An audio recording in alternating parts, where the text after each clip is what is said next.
Buril Audiodramas. Histórias para fone de ouvido.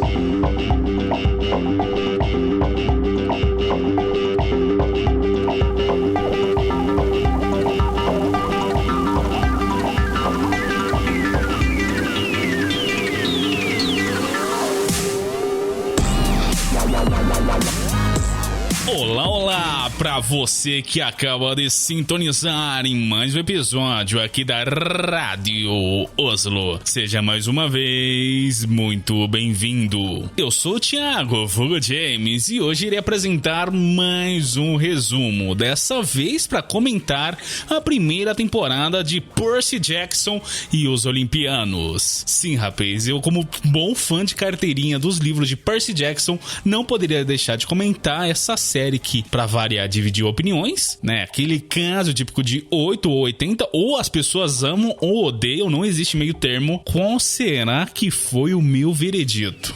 É o que a gente vai descobrir hoje.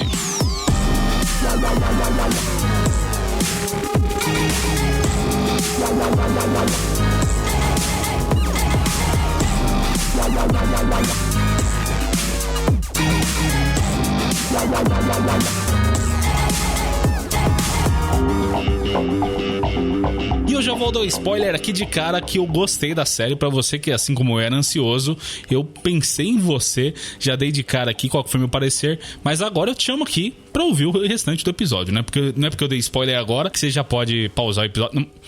Não pausa. Calma. Vamos ouvir o que mais eu tenho pra dizer.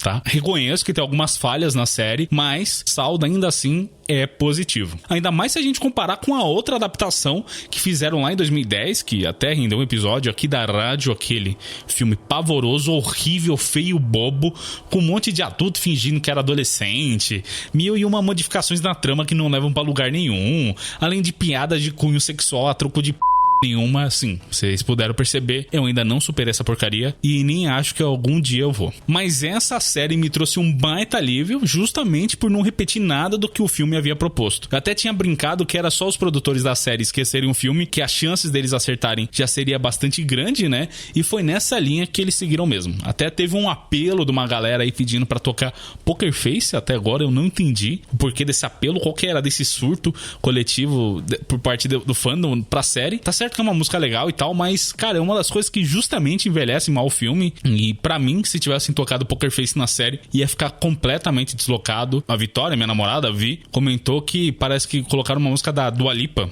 Eu sou meio velho.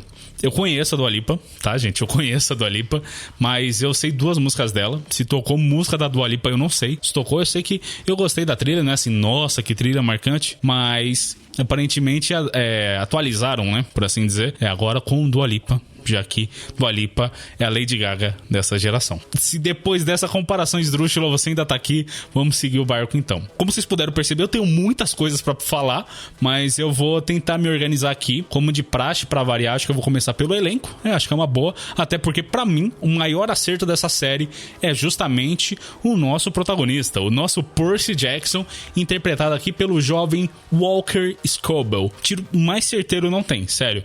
Foi um baita casting aí. Por mais que o nosso Walker seja loiro, isso não me incomodou em nada. Não, eu não sou loirofóbico. Esse comentário aqui é pra quem veio me criticar por eu ter estranhado a Annabeth dos filmes não ser loira e depois ser loira e tal. Enfim, eu não vou entrar nessa seara, até porque a proposta da série desde o começo foi de não levar muito em conta a caracterização dos personagens dos livros, né? Eles mudaram várias etnias de vários personagens, que eu achei muito positivo, eu já tinha elogiado. Reitero aqui o elogio, gostei muito dessas mudanças, enquanto que no filme, bom, eu acho que eu já provei meu ponto, né? Mas eu adorei o jovem Walker desde que divulgaram quem que seria o ator. Acho que lá em 2021, eu lembro que tinham boatos de que a Disney queria adaptar o Percy Jackson logo que eles compraram a Fox, pra vocês verem como minha expectativa é antiga, né? E eles anunciaram, acho que quase 2 anos de antecedência. Não sei se foram 2 anos, mas eu lembro que eles anunciaram muito antes, assim, que eles queriam adaptar, e eu lembro de ser um bom tempo aí, até por fim a gente ter na TV de casa a série pronta, né? Eu lembro que levou muito tempo aí, pelo menos me deu essa impressão. Eu lembro de, tipo, o ano de 2024 pra mim tá muito distante, e olha só, a gente já chegou nele, já estamos em fevereiro, dia 20 de fevereiro de 2024. Que loucura, né? Mas bom, eu adorei a escolha do ator, porque o Walker é jovem, né? Ele tá bem mais próximo da faixa etária do Percy dos livros, e vendo o Walker em tela, meu, que entrega, que menino talentoso, sabe? Ele, o Walker Scobell, pra mim é o Percy que eu sempre imaginei dos livros. Ele tem uma aura que me lembra muito o que os produtores de Harry Potter estavam procurando quando eles fizeram o primeiro filme, Pedra Filosofal, no casting também, né? Isso é um garoto que tivesse uma certa inocência, mas que transmitisse ao mesmo tempo uma melancolia. E é um garoto que é criança, né? Que tem toda essa parte lúdica, mas que transmite um certo pesar. É uma certa tristeza interna. Bicho, isso pra mim foi arrebatador. Fora que o que constrói muito do personagem nos primeiros episódios são as interações que o Percy tem com a mãe dele. Aliás, outro baita acerto aí. Na série, quem interpreta a Sally Jackson é a Virginia Q. E, cara, que mulher incrível. Mano do céu. Os diálogos entre os dois é ouro. Diamante lapidado, bicho. Aquela cena na cabana em que o Percy sente às vezes que tem alguma coisa errada com ele, como se ele fosse anormal. A Sally vira mãezona, assim, sabe? Diz que não tem nada errado com o filho dela. Não só o que ela diz, mas como ela diz, é de uma beleza, é de um carinho. Bicho, eu arrepiei na hora, sério. Meus olhos marejaram, foi muito incrível. Foi pra mim uma das melhores cenas, e é logo no começo, e tem uma importância, sabe? É essa coisa de estabelecer a força do vínculo que esses dois personagens têm. Era muito importante. Afinal, a Sally vai, em tese, morrer pro Minotauro, né? Vai ser uma longa jornada nos livros, com o Percy primeiro lidando com o luto, pra então descobrir que a mãe dele tá viva e que ele pode salvar ela, pra então ter que abrir mão de salvar a mãe. Cara, olha o peso disso, sabe? Então era muito importante, desde o começo, estabelecer esse vínculo entre os dois, e foi muito bem feito, foi muito bem executado, com excelência, com carinho, com atenção. Essa parte da série foi muito certeira, souberam executar muito bem. Mas bom, eu preciso comentar o restante dos membros do trio Parada Dura, né? O Grover, interpretado pelo Aryan Singhadri, acho que é assim que falo. Gente, já peço desculpa aqui pela minha pronúncia, porque eu não sei como pronunciar o nome de ninguém, eu tô supondo o jeito que pronuncia. Se eu ofendi alguém, desculpa, mas enfim, o Grover é interpretado pelo ator Aryan Singhadri, e pra variar, pra mim, outro baita acerto. Mais um personagem que transborda carisma, que tem uma química muito boa com Percy já de cara, e acima de tudo, muito fofo. Uma cena que me pegou muito foi lá já no final da série, spoiler pra quem ainda não viu tudo ou não leu os livros, mas a maneira como ele ostenta com orgulho a licença de buscador. Meu, foi muito lindo, foi muito fofo, assim, sabe? O jeito que ele chega, o jeito que ele mostra o emblema, o pingente, né? Não sei o termo, mas enfim, né? A licença, aquela flor lá. Enfim, pra mim foi uma cena muito linda, muito fofa, que só me fez gostar mais ainda do personagem. E é claro, outra personagem que rouba a cena é a atriz que faz a Annabeth Chase, a Leah Jeffries. Mala que só no começo, igualzinho a Annabeth dos livros, mas que depois vai pouco a pouco conquistando os nossos corações. A série trabalha muito bem a construção da relação entre ela e o Percy, e tudo rola de forma muito orgânica. É claro que os dois não vão se gostar de cara, né? Os dois têm personalidades fortes, por vezes a gente tem verdadeiros embates de ego, né? E é muito massa de ver como eles pouco a pouco vão criando essa sinergia, essa união, pra desembocar, quem sabe eventualmente, olha, já ia dando spoiler, segura a língua, Thiago, mas enfim, tá bem encaminhada essa relação dos dois. Como são muitos personagens, eu vou comentar agora os próximos de maneira mais breve, tá? Começando pelo Kieran, interpretado aqui pelo Glenn Turman, que está impecável. Cara, é incrível também. Outra baita atuação, gostei muito dele. É um personagem muito importante, afinal ele é literalmente o mentor de toda a galera, né? De todos os semideuses do acampamento. Então, assim, eu acho que ele passa muito bem esse ar de autoridade, de sabedoria, de um cara que é um treinador de heróis. Eu acho que ele entregou muito bem também. Quem mais? O cara que faz o Gabe Ugliano, o Tim Sharp. Cara, eu adorei ele. Simplesmente detestável. E mais do que isso, patético. Todas as cenas que ele aparecia, eu gargalhava, assim. Eu chorava de dar risada. A Vi não entendia nada, né? A Vi, pra variar, assistiu comigo. Ela ficava, meu, mas que tanto você ri, sabe? Eu não sei. Eu só achava ele muito engraçado. Eu achei que casou muito bem. Outra ótima adaptação, acréscimo, não sei. Enfim, é porque o Gabe, ele é bem diferente, né? Todos os personagens aqui, vocês podem perceber que pros livros, eles estão bem diferentes. E o Gabe também, mas eu gostei. Eu gostei de todos, né? Bom, tem um personagem que eu não gostei, mas quando chegar nele eu comento. Agora, do elenco divino, claro que não podia faltar falar do Jason Mantzoukas. Esse cara tá em tudo que é lugar, Brooklyn Nine-Nine, The Good Place, Big Mouth, Invencível, enfim. Aqui é ele quem faz o Dioniso, que embora se afaste bastante do Dioniso que a gente tem nos livros, não só de caracterização, como eu comentei, todo mundo tá descaracterizado, né? É uma proposta da série, mas eu digo da personalidade mesmo, sabe? Pra mim funcionou, eu gostei muito dessa linha mais cômica dele, sabe? Eu curti bastante. O que eu não curti foi a caracterização do Hades, interpretado aqui pelo Jay Duplass. Confesso que eu não conhecia esse cara e eu não curti muitas mudanças que fizeram em específico pro Hades. Não sei, eu gosto mais do Hades dos livros, que é um cara amargurado e tal. Enfim, é outra levada. Ainda assim, mesmo não gostando desse da série, eu prefiro 1000 vezes do que o do filme. Sim, eu vou de vez em quando criticar o filme, porque no caso do filme colocaram um roqueiro nada a ver, tipo, sabe, não, aí já é demais. Na série ele só ficou, eu acho que só ficou aquém mesmo. Ainda mais se a gente comparar esse Hades com os outros dois dos 3 grandes, né? No caso, o Poseidon e o Zeus, cara, não tem nem comparação, né? O Zeus foi interpretado pelo Lance Reddick, tem literalmente só uma cena com ele, mas pra mim foi tudo, assim, o cara roubou a cena, né? Mesmo tendo tido só uma cena que ele aparece. Pra mim é uma das cenas mais marcantes da primeira temporada, sabe? É essa cena que vai ditar o que vai acontecer nas próximas temporadas. O Lance Reddick tava impecável nessa cena, eu achei muito incrível os tons que ele dá pro Zeus, né? É um ótimo acréscimo pro Zeus que a gente tem dos livros, e uma pena, assim, dá até um aperto muito grande no coração saber que esse cara infelizmente faleceu. Com certeza vai fazer muita falta e eu quero ver como que a série vai se desdobrar pra encontrar alguém tão bom, tão talentoso quanto ele. Mas bom, quem faz o Poseidon é o Toby Stephens, acho que é assim que fala, e pra mim ele também entregou muito do personagem. Eu adorei esse Poseidon, porque esse aqui tá bem próximo do que a gente tem nos livros, né? Que é, pelo menos da personalidade, assim, né? Sempre enigmático. Cara, você nunca sabe realmente o que tá passando com o Poseidon, sabe? Tem até a descrição que fala assim, que ele é igual ao mar. Alguns dias calmo e sereno, e outros tempestuoso e agitado. Incrível também, gostei. Cara, eu vou ficar me repetindo aqui, mas é verdade, gente. Eu amei muito mesmo, assim, do elenco. Eu acho que eles foram muito certeiros. Eu acho que eu já vou adiantar que eu não gostei aqui, porque senão vai ser só elogio.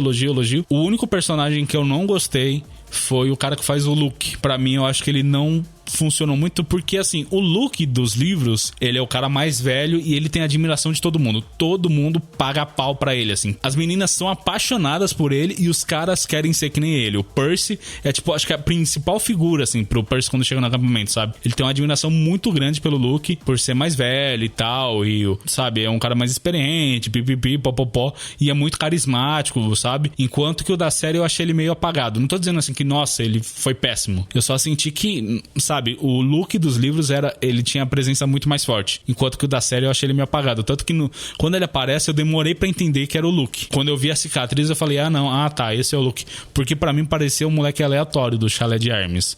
Mas mesmo assim, mesmo ele, aquela cena final, né, quando ele por fim trai o Percy, é muito legal a entrega que ele dá, o ódio que ele sente pelos deuses, né, você sente muito mais claro assim, e é muito legal que na série ele não entende que ele é o traidor, ele só vai ter essa percepção quando o Percy diz pra ele, enquanto que nos livros ele meio que é bem claro, assim, o Luke dos livros ele é um pouquinho mais superficial nesse começo, sabe? Tipo, é só muito mal, assim, enquanto que o da série não, ele sente que tem um propósito e o propósito dele é o correto, sabe? Ele não tem essa demarcação do que é bom e mal, ele só, enfim, a gente nos livros vai trabalhando essa figura dele, até posteriormente, né, depois tem um conto muito bom com ele, que trabalha mais esse lado dele, de entender por que ele tomou as decisões que tomou. Voltando agora pros elogios, eu vou pedir agora pra soar um gongo de um ringue, porque outra grata surpresa que eu tive nessa série foi a presença, sim, dele mesmo, Adam The Edge Copeland, um lutador de luta livre muito famoso por sua passagem na WWF, que depois se tornou WWE,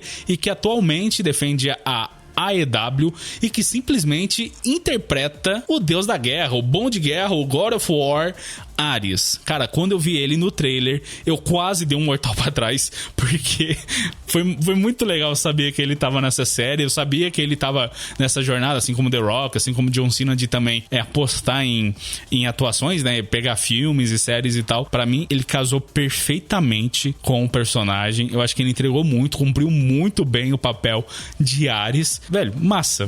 É simplesmente uma das paradas assim que você pode falar, massa, velho, que casa muito bem, sabe? Eu fico triste que eu não posso tocar aqui a trilha de entrada do Edge, do Adam Copeland, que ele usava quando ele tava na WWE, porque é uma música bem rock farofa, assim, bem metal mesmo, sabe? É uma música muito boa e eu queria fechar esse bloco com ela, mas infelizmente por conta de direitos autorais não vou poder. Só saiba, quem ficou curioso, que o nome da música é Metalingus, da banda Alder Bridge, vai estar aí na descrição. É uma baita música, amo.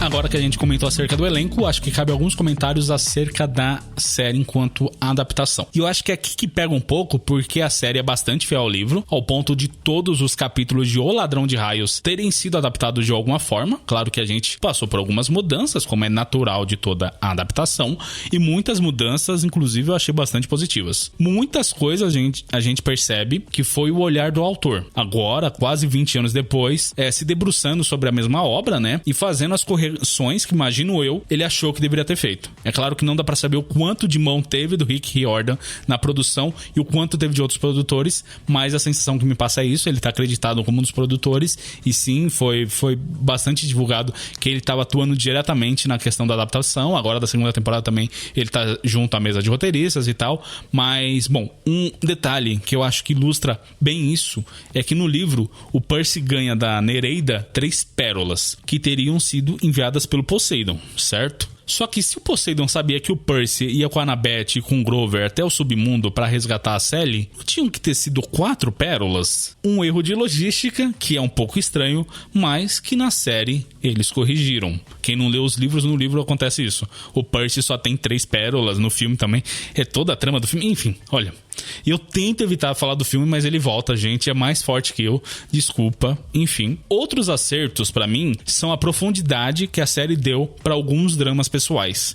A série dá mais respiro pra que se desenvolvam algumas relações. Por exemplo, a desconfiança inicial que existe no trio, que reluta um pouco em confiar um nos outros. Eu adorei esse acréscimo, porque tornou muito mais humana a relação entre eles, que faz muito sentido. Pra mim, casou muito bem com a série. Ou então, as motivações por trás de algumas entidades, como a Medusa, o próprio Ares, eles adicionaram várias linhas de diálogo, várias interações, né? A Medusa, cara, a mudança da Medusa pra mim foi muito legal, todo aquele arco, porque nos livros ela é tipo só uma mulher maluca que mora numa casa próximo de uma estrada, de uma rodovia lá, que vende hambúrguer, e a casa dela é cheia de estátua e é tipo aquelas lojas de beira de estrada, sabe? Enquanto que na série não, é uma casa colonial, sabe? É uma casa bem bonita e, nossa, isso é uma das coisas muito ridículas do livro, porque tem todos os sinais claros, né? Vários red flags das estátuas pelo jardim e tal, e eles não se ligam de quem que é até ser tarde demais, enquanto que na série ele já tem ciência desde o começo. Isso foi muito legal. E os diálogos entre o Grover e o Ares, cara, eu achei um acréscimo sensacional, assim,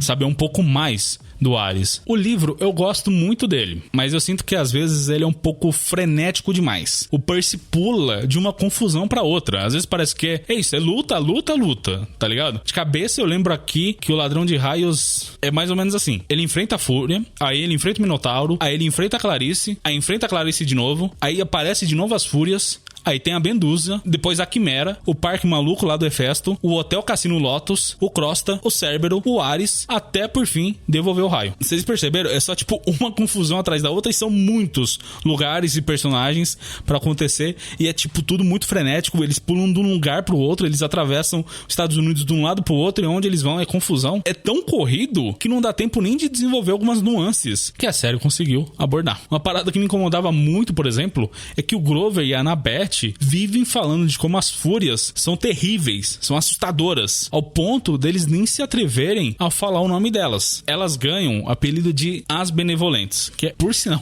um baita apelido. Só que em nenhum momento do livro elas fazem qualquer coisa que justifique esse medo todo, esse apelido, sabe? Já na série, a série sim se centra bastante na figura da Alecto, que é a fúria que se disfarça de Professora Dodds, e bicho, a Alecto da série dá medo. A atriz Megan Mullally entrega muito, cara. Eu achei muito incrível. Ela é bem vilãzona mesmo, assim. Ela é bem assustadora e faz sentido as crianças terem medo dela. Só que é aí que tá o meu ponto. Eu acho que o maior erro da série é justamente o ritmo e a duração dos episódios. Eu vi muita gente reclamando que os episódios eram muito curtos e eu tive a mesma sensação. Fora que essa coisa do ritmo, às vezes a série meio que fica sem rumo, sabe? No sentido que você não sabe muito bem qual que é o tom que ela tá querendo dar pras situações, pras coisas. Às vezes ela é muito lenta e às vezes é muito acelerada. As paradas parece que não tem o impacto que deveriam ter. Não há urgência nas coisas urgentes. Então eu acho que esse é o melhor exemplo de que uma boa adaptação não necessariamente traz tudo que tem da obra original. Tipo, não é só isso, sabe? Não tem só que trazer tudo que tem na obra. Claro que sim, precisa, que é bom, né? Que você traga pelo menos algumas coisas, que você repita alguns elementos do livro, mas faltou pra produção apresentar melhor isso. Claramente eles perderam a mão em algumas coisas, né? De, não sei, como os eventos deveriam acontecer. E não só isso, não só como, mas sim a maneira, de que maneira esses eventos deveriam acontecer. E isso afastou uma galera. Eu vi algumas pessoas falando que a série não era boa justamente por conta disso. Aliás, eu vi várias críticas, né, em relação a várias coisas. Mas de tudo que eu li, o que eu concordo mesmo, assim, de crítica, foi nessa questão do ritmo e da duração dos episódios. Porque, assim, eu vi gente falando que a série era infantil demais, que os efeitos especiais eram uma porcaria. Calma lá. Vou até respirar, vou até dar uma pausa aqui antes de responder. Inclusive, eu vou comentar uma coisa que eu lembrei agora, que eu não pus na pauta. Assim, a única parada que me incomodou de fato nessa série. Mas não com relação a essas críticas aí de efeitos especiais e tom, por assim dizer, da série, né? Eles tiveram o mesmo mal da última temporada de Game of Thrones, de ser tudo tão corrido, mas tão corrido, que às vezes o personagem só aparece no local e pronto. Véi, depois que o Percy derrota o Ares, ele só aparece no Monte Olimpo. Mas como que isso aconteceu? A série não fala... Eles poderiam ter colocado uma linha assim, pega um avião então, Percy. Porque ele literalmente, numa cena ele tá na praia de Santa Mônica, na seguinte ele tá em Manhattan. Ele tá no Empire State. Velho, ele levou, acho que 7 dias, acho que são 7 dias nos livros, pra ele ter feito essa viagem, sabe? Faziam uma cena de CGI dele no avião. Não precisava nem explicar, não precisava nem falar que ele não pode andar de avião porque Zeus odeia ele. Mas, gente, é literalmente assim, é um estalo e ele simplesmente aparece no hall do Empire State Building. Como? Eu fiquei louco da vida. A Vitória... A Vitória viu o quanto eu fiquei indignado porque, bicho, não faz sentido. No livro ele pega um avião, ele pede licença pro Zeus, né? Zeus só não derruba ele porque... Nem lembro porque que Zeus não derruba ele no avião, mas tem essa cena dele pegando o avião, ele se tremendo, ele se de medo pra, por fim, chegar em Nova York e devolver o raio, enquanto que na série ele só se teleportou. Não tem outra explicação. Mas bom, agora que eu desabafei, vamos aqui comentar dessas partes. Primeiro com relação às pessoas reclamando que a série é muito infantil. Gente, a série é baseada numa saga de livros infanto-juvenis. Mais do que isso, O Ladrão de Raios acompanha o Percy quando ele tem 12 anos. É o livro mais infantil de toda a saga. É o livro que corresponde à faixa etária do protagonista. E conforme os livros vão avançando, eles vão ganhando tom de maturidade, mas não deixa de ser um livro infanto-juvenil. É esse o gênero dele, Young Adult. Agora, se você acha que pra série te agradar ela tem que ter violência explícita, palavrões e nudez, claramente essa série não é pra você. Segundo, bicho, como me incomoda sommelier de CGI. Puta, pessoa para tudo que ela tá fazendo pra ficar analisando frame a frame, pixel por pixel, a do boneco de efeito visual. Claro que a gente tem exemplos de CGI pavorosos, né? Vi esse filme do The Flash e tal, mas na maioria das vezes é gente procurando pelo em ovo. O que eu vi de gente reclamando que a Leia do Rogue One tava parecendo um bonecão, gente, não, né? Não é pra tanto. Pelo menos pra mim não me incomodou. Eu achei que a Leia Organa do filme Rogue One parecia a Leia Organa da saga Star Wars. Bicho, sério, eu perco a paciência com um negócio desses, assim. Pra mim é chato, é isso, não tem outra palavra, é chato pessoa que fica criticando, que fica procurando defeito em CGI. Fora que assim, é uma série de TV, ela vai ter orçamento de TV, então claro que vão ter cenas mais escuras, às vezes uso de neblina pra ocultar o personagem, porque são recursos pra suavizar os efeitos, né, não tem grana de cinema e tal, é assim, realmente, vou dar um pouquinho um braço a torcer aqui, que nessa série teve algumas cenas muito escuras, assim, um pouquinho escuras demais, que me incomodou, que eu não conseguia enxergar nada, tava na tela e tal, mas aí eu lembrei que é a primeira temporada de uma série de TV que ninguém sabia se renovar ou não, e aí eu relevei. Além do que, os monstros que aparecem, os cenários, o figurino, gente, essa série tá impecável, tá linda pra caramba. Mano, o Minotauro, que Minotauro, velho, Minotauro com buchinho, gente, pra carai. O Cérbero, a Quimera, vocês estão de zoeira com a minha cara, tá muito bonito, tá muito... Não, bicho, para.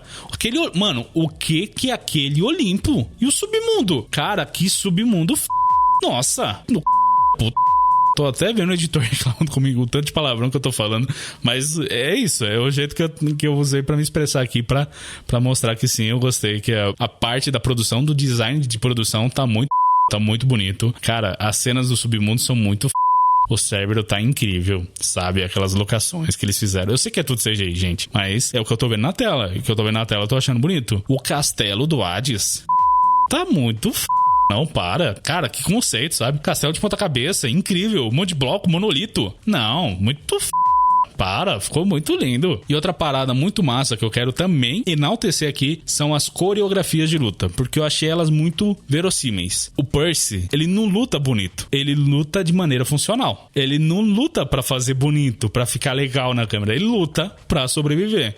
Eu achei muito isso, assim, sabe? O treinamento dele com o Luke, essa parte foi legal, assim, de ver ele lutando e tal. E você vê que é um moleque desajeitado que tá aprendendo a lutar. Nos livros ele é um baita esgrima, o que é muito louco, assim. Ele é um puta espadachim, sabe? Ele manja muito de luta. E na série você vê esse amadurecimento dele, sabe? A luta dele com Ares é muito nessa levada, assim, sabe? É meio desajeitado, meio desengonçado, mas de maneira funcional, sabe? Pra mim é muito legal essa cena de luta dele. A com o Minotauro também foi muito incrível. Então, assim, eu queria elogiar a série quanto a isso, nesse cuidado que eles tiveram, que pra mim faz muito mais sentido, sabe? O jeito que o Percy luta, que o Ares luta, isso foi bastante bacana também. Mas agora eu lembrei de outra coisa que, se eu não falar, eu vou me arrepender muito. No caso, é a parte do parque, eu acho que o nome do parque ficou Wonderland, não lembro o nome do parque, mas enfim, aquele parque aquático lá que é do Hefesto e tal, que era pra ser armadilha, que eles precisam recuperar o escudo do Ares e tal. Então, eu lembro de estar com muita expectativa pra essa cena, porque nos livros é muito não sei porque eu falo no plural, se é só um livro, né? Mas enfim, no livro é muito essa cena, porque o Hefesto é um dos meus deuses favoritos. Eu brinco, né? Eu gosto de me imaginar que se eu fizesse parte do universo de Percy Jackson, eu seria do chalé de Hefesto e tal. Enfim, eu tinha muita expectativa pra essa cena, porque tem uns autômatos do Hefesto, eu queria ver eles adaptados em tela, e isso não aconteceu. Às vezes a gente quebra um pouco a cara, mas às vezes ainda assim é bom. Só que no caso eu não gostei da resolução, não gostei da execução da cena. Aquela coisa do trono de ouro eu não achei muito legal. E nem a maneira como a Annabeth salva o Percy, não gostei daquele diálogo. Pra mim, eu senti um pouquinho deslocado, e aí fica a teu critério se foi mesmo ou não. E também não gostei de como adaptaram o Hefesto, porque o Hefesto dos livros é muito é um cara enorme, ele é gordo, ele é desengonçado, ele tem uma barba grossa, farta, ele tá sempre sujo de graxa, e a barba dele tá sempre chamuscada, tá sempre pegando fogo. Mano, eu achava muito incrível esse conceito, e eu queria ver uma parada assim na série, e eles colocaram um Hefesto, desculpa gente, mas pra mim, ele tá muito limpinho, ele tá muito Hollywood, assim, sabe? E eu queria um Hefesto mais parrudão, mais, sei lá, cara que, não sei, tipo mecânico mesmo, tá ligado? Que tá com com roupa de trabalho, tá de avental, tá sujo de graxa, com a barba estalando, né? Como se estivesse sempre chamuscada. Putz, isso seria incrível, mas não, essa parte é a única, assim, que eu realmente não curti muito da série. Queria falar aqui pra vocês, justamente pra ver se vocês concordam comigo ou não. Mas como eu disse, meu saldo pra série é positivo. Ela tem alguns erros, mas ela tem potencial pra melhorias. O elenco é carismático, os livros são fenomenais, então tem espaço pra que só melhore, né? Tomara que tenha mais orçamento e que eles possam trazer mais coisas e adaptar pelo menos esse primeiro arco, nesses 5 primeiros livros, seria muito incrível. No momento da gravação desse episódio, eu comecei a ler o 5º livro da segunda saga, né? O Heróis do Olimpo. O 5º livro é Sangue de Olimpo. Eu comecei a reler Percy Jackson justamente por conta da proximidade da série. Eu queria relembrar e também nessa seara de voltar a ser leitor, né? Reler os livros que eu já tinha lido pra ver se são tão bons mesmo ou não, se era essa coisa da minha cabeça. E também porque a Vi tinha pedido pra mim indicações de livros. Eu comentei que essa série tava pra sair e que seria legal da gente ler juntos. Ela topou, ela aceitou. Então a gente tava nessa, né? De ler os livros juntos pra ir comentando e tal. Enfim, rolê de casal, né? Coisa de namorados leitores. Por que não? O que fica é que os livros são muito bons. Eu gosto muito, tô amando mesmo. Acabei de ler A Casa de Hades.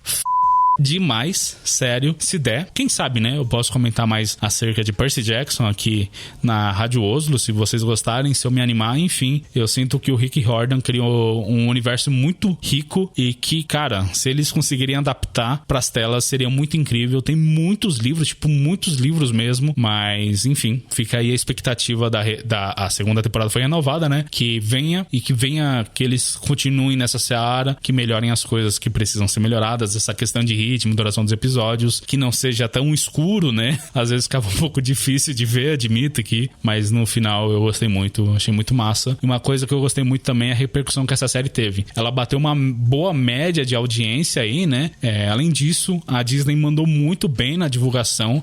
Eles até fizeram aqui em São Paulo, lá na cidade de São Paulo, né? Que fica 1 hora aqui de Oswaldo Lopes, no Parque Vila Lobos, eles fizeram uma exposição chamada Acampamento Meio Sangue, que é isso, simula como se fosse um dos chalés do acampamento, junto com algumas atividades, né? Tinha atividade de captura bandeira, de tiro ao alvo, né? Você podia atirar com arco e flecha. Eu e a Vi, a gente foi, tirou um monte de foto, mesmo num dia, cara, tava 40 graus, assim, e tava meio longe, né? A única coisa que me incomodou é que no próprio parque não tinha indicações, né? A gente meio que teve que andar o parque inteiro até achar a exposição, mas muito legal. Teve algumas experiências imersivas lá, foi bastante bacana isso que eles fizeram, e ajudou, né?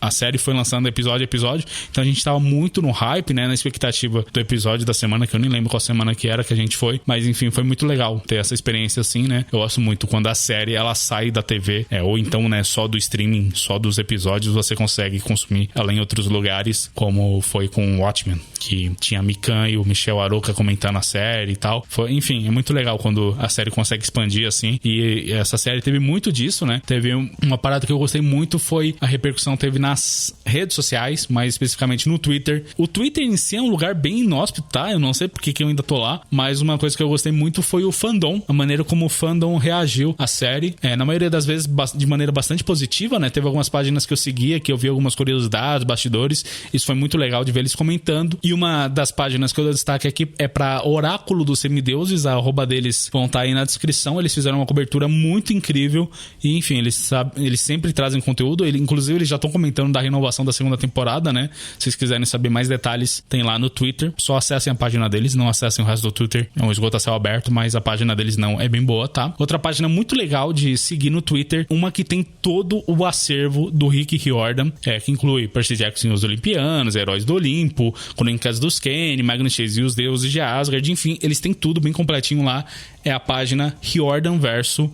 Se você quiser aí começar a ler Percy Jackson, ou então tem algum livro que tá faltando, você consegue lá com eles. E uma coisa junto, né, com isso de estar por dentro das notícias e tal, e também ter acesso à biblioteca do Paulo Coelho, o Rick Riordan, é que o fandom fez um movimento muito legal, muito criativo, de começar a espalhar fake news no final da primeira temporada de Percy Jackson e os Olimpianos. Eles começaram a inventar um monte de história absurda, assim, de que, sei lá, a Annabeth era uma traidora, de que a Sally Jackson não era a mãe do Percy, de que o Cronos era o pai verdadeiro do Percy, sei lá, enfim, eles começaram a inventar um monte de coisa maluca, um monte de teoria bizarra, que era justamente pra pegar essa galera que nunca leu ou nunca consumiu, de, enfim, fazer esse fogo cruzado assim de informações que ninguém sabe o que é verdade, o que é mentira. E teve uma galera que caiu, não sei se caiu é a palavra, mas enfim, que se surpreendeu muito, que foi muito legal, né? Porque criou uma falsa expectativa e o resultado da série, tipo,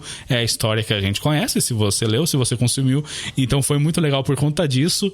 Enfim, foi uma mentirada do bem, por assim dizer, sabe? Eu pelo menos achei muito legal o quanto que eles ficaram unidos, assim, porque você via várias pessoas corroborando uma com a outra essas falcatruas, essa mentirada toda, e a galera de fora. Imagino que tenha se divertido, né? Pelo menos o pessoal que eu vi levou na brincadeira e tal, foi um movimento bem legal. E assim, eu prefiro 1000 vezes que tenha esse tipo de brincadeira do que, não sei, pessoa que quer estragar sua experiência e dar spoiler, sabe? Que nem você que tá me ouvindo, Rainer, que quando eu tava vendo Game of Thrones falou pra mim que o Ned morreu no episódio 9, sendo que eu ainda tava no episódio 3, seu canalha. Mas é isso, minha gente. Assim se encerra mais um episódio aqui da Rádio Oslo. Eu espero que vocês tenham gostado. Se não gostou, fala pra mim. Comenta comigo aí se você ficou interessado em ver a série, se também gostou. Enfim, qual foi seu saldo pra série. Ou se você, depois de ouvir esse episódio, ficou interessado de ver. E que saia a segunda temporada o quanto antes, que eu já tô louco pra voltar pra esse universo da série. Nos livros eu ainda tô, mas já tá acabando. Eu tô no último livro. É bom que tá acabando, mas às vezes é triste, porque também tá acabando. Mas enfim, aí agora que eu lembrei, tem mais uma saga depois dessa, então tem leitura pra caramba. Se der, eu trago aqui também pra Rádio Oslo pra comentar mais coisas de Percy Jackson com vocês. E é isso. Eu fui Thiago, vulgo James, seu host de quase todas as horas, e você, o nosso ouvinte. Tchau, tchau.